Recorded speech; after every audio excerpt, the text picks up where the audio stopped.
One Shot Gaming nga pala mga bossing, nagbabalik na naman. Dahil nga napakahirap manalo sa ranking ngayon, lose streak na naman ang mga kasama natin dito. So nakipag-forma na tayo dito sa mga lose streak para mamigay ng panalo. Bibigyan natin sila ng panalo rito, bibigyan tayo ng pasubok para sa ating mga mahal na kakampi.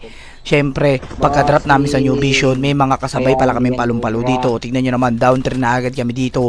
Last game na naman ang kuya one shot mo, ano nga ba ang ating gagawin? Syempre, dito magpapakitang gilas tayo para sa ating mga kakampi. So pag push natin dito, iniisip ko wala na sila. Kaso meron na agad dito gusto magpakilala. Sinampal-sampal agad natin to, binikwasan na agad natin yan. Di na natin pinag-react yan. Down mo ng mga burloli dito. So pagkadali mo dyan, syempre nag-ano muna ako dito, nag-scan muna ako ng isa para siya yung kukuha ng dogtag ng kakampi namin. So pag push natin dito, meron pala nagaganap dito, na down man yung mga kalaban dito. Kaso meron pa isa dito, kaya binikwasan na agad natin to, binektusan na agad natin tong isa. Down to na sila dito, meron na naman dito sa front. So tamang aim lang tayo dito, tamang flick shot lang tayo dito. So dumadami na sila doon, kaya nag-camp muna tayo dito. Syempre tamang sneaky play muna tayo. Hindi natin pwedeng palagan ng sabay-sabay, hindi natin kaya yan. So madadali tayo doon. So nag-aantay lang tayo dito, may na-champuan tayo dito na looter. So syempre pinektusan na agad natin yan. Down to na sila dito. So mas lalo sila mapipressure. Syempre nakabalik na yung mga kakampi ko. And then down to pa sila. So lamang na kami dito. So pagbaba natin dito, nagulat ako biglang may nag-zipline. So syempre, no choice tayo, kailangan natin magpakita ng mga malupitan natin tutok dito. Pagkadali natin dito, down turn na sila dito. So since ako yung last gay kanina, syempre hindi naman tayo kabado, nagkapalit na. So sila na yung last gay dito.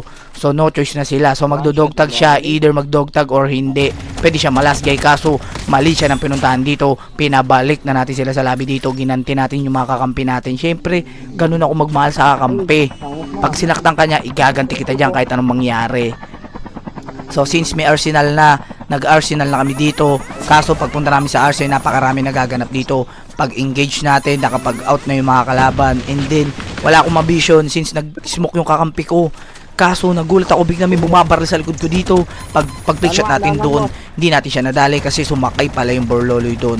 So since nag-out yung dudong, no choice tayo. So sabi ko mag-prioritize na lang kami dito ng arsenal. So pagka-RC natin dito, eto na ang ating exposure.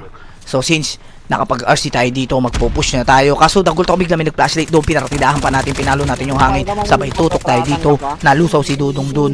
Wala siya nagawa. Oh my god, meron pa isang pumasok dito na jakjakero, gusto rin makapagpakilala, kaso nag-rewind. So since nadali natin yung isa dito, pipilitin nila mag-dog tag. So magpo-push naman tayo dito. So pagka-push natin, meron sa baba gustong magpakilala, sinampal-sampal agad natin to, binugbog na natin siya dito, inuppercut natin siya doon, sabay loot tayo dito. Syempre kinuha natin yung bolt. Prioritize yourself, di ba? So pag-heal lang natin ng konti, meron na naman nagaganap dito sa right side natin, nadali pa yung tropa natin doon. Syempre bilang pogi, igaganti natin yan, pinabalik natin sila sa labi ng di oras dito. So pagka-scan agad natin, kala ko wala ni. Kaso nagulat ako, meron na naman nag-i-snowboard dito sa indicator natin. So since alam ko na yan, syempre magdodogtag yan eh. Kaso yun ang pagkakamali niya rito, pagka-pagdogtag niya rito, pag-board niya rito, dumiretso na sila sa lobby dito. Pag dilat na mata niya, nasa lobby na sila. So GGS ang mga kalaban natin. Kaso pag push natin dito, meron na naman tumatakbo rito, pinipilit niya tumakas, kaso sinusundo na siya ni San Pedro dito. So since binigwasan natin yun, binugbog natin, inubos natin sila rito para sa ating mga mahal na kakampi. Kaso pag push ng kuya one shot mo rito, napakarami pala nagaganap. Akala ko mga bot lang eh. Kaso nagulat ako doon, may Rabiger, kaya napariwind naman ako yung one shot mo. Sabay tutok tayo dito. Napakaganda na pinapakita ng kuya one shot mo, napakaganda na mga movement, and then tutok natin dito. Down mo na yung mga burloloy. Kaso nabawian agad kami doon. So nag-exchange lang na nangyari. Down mo namin sila, and then down one ulit kami.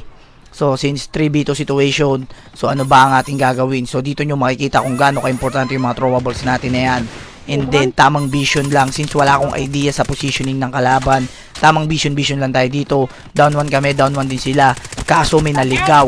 So ito yung sinasabi ko, nakaka-tempo lang tayo, and then chini-tempoan lang natin. Syempre tinuluyan na agad natin yan. So third guy, wala na natin patatagalin, nag-medic siya rito, pero una pa siya nawala sa medic niya. Inubos natin yan para sa ating mga kakampi. So since kanina walang loot yung mga kakampi ko, so ngayon paldo na sila, diba? So pag board natin, since may arsenal, kaso nagulat ako bigla may nagpo-floor wax dito, syempre kinuha natin yung kill, diba? So since may arsenal na, mag-RC ulit ako kahit alam kong naka-RC ako eh. So, binigay natin yan para magamit ng ating mga kakampi. Para hindi lang tayo yung masaya. So, pagbalik natin dito, akala ko wala na. Kaso, nagulat ako, biglang may umi-sneaky play dito sa loot box. Kaya, pagtutok natin doon, sinampal-sampal natin siya doon. Akala ko ano lang, bot. Pala hindi, kasi nakadapa eh. So, pagkaubos natin doon, syempre, nag-prioritize muna tayo ng loot. So, tamang kinetic lang tayo dito. Siyempre, galing tayo sa matinding bakbakan doon. So, since, alam nyo na, prioritize yourself nga, lagi ko sinasabi.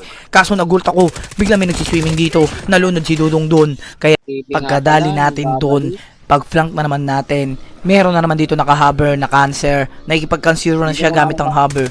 So, pinakitaan na natin ang mga malupitan natin, tutok yan. Pinilit niya talaga yung hover niya rito. Binangga niya pa yung pogi. Talsik yung pogi tuloy. Pero, syempre, sabi ko nga sa'yo, babalik ako para kunin ka. Nagulat siya, bumalik tayo dito. Sinampal-sampal natin siya doon. So, pagkadali natin yan, pagpunta natin dito sa bridge. Akala ko mga bot na lang to eh. Akala ko mga bot lobby na lang. Kaso nagulat ako, may nakamitik dito. So nagkatotokan kami rito, hindi siya tumama kahit isang bala rito. Tinampal-sampal natin siya doon, wala siya nagawa. So pagkadali natin dito, down 1 yung mga dudong. Pinipilit na lang pumasok dito since collapse zone na. So eto na ang ating pagkakataon para daliin sila, gigatekeepin natin sila dito. Pagka-glide ng isa, pagka-flick shot natin dito, di siya tumagal ng 4 na segundo rito, nalusaw agad si Dudong doon. Wala siyang palago, di siya nakapag-react agad. So pagkadali natin doon, syempre nag-push ulit tayo dito, yung last gate dito, nagsa-sightseeing, sinampal-sampal agad natin to. Pinabalik na natin sila sa lobby dito. 20 kills na tayo rito, napakaganda ng pinapakita ng kuya one shot mo rito. Napakaganda ng mga tutok and movement natin. So since pwede ko nang hindi i-up to, syempre in-up ko, ganun ako kabait. Sabi ko kasi pag ako kakampi mo, lahat pwede. So since matatapos na, inap pa natin, di ba? Para kasama siya sa picture-picture. So 2 times left, 3v1 situation tayo dito. Tamang plangkang ko one shot mo. Syempre, tinapos na agad natin to. Hindi na agad tayo nagdalawang isip para mabigyan na natin sila ng isang magandang pagkapanalo. Kaya kung natapos mo tong video na to, make sure mo follow, mag-react, mag-share.